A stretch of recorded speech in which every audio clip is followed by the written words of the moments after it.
Here's a quick little shortcut that's very useful anytime you need to change preferences on and off as you're doing something. And I'm going to use the example of the checkerboard, the transparency pattern. Some people like to turn it off, some people like to turn it on, change it. Well, here's a way you can do that very easily.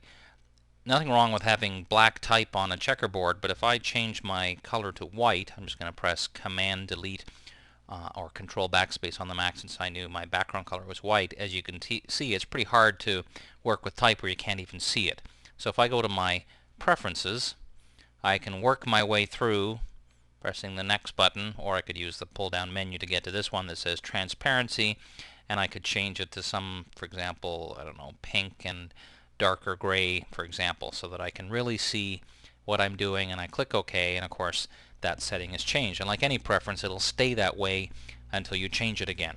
So now I'm working away, and I either want to change to a different color or some reason why I want to put the trend. Maybe I just want to put it back the way it was. Well, rather than go through the mouse method to get back to preferences, Command K or Control K on Windows would bring up the general preferences.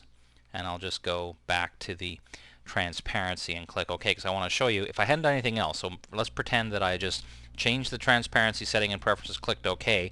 If you press Command Option K or Control Alt K in Windows, it'll automatically jump right back to the last preference you just had.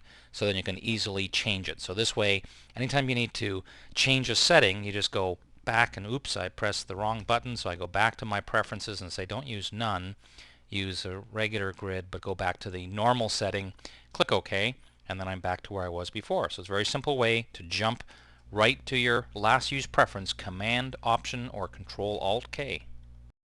Hey, this is Dave Cross. I hope you enjoyed this movie and others, but please don't watch too many at once or you might find that your eyes just, start causing you trouble to the point where you just won't be able to see anything anymore.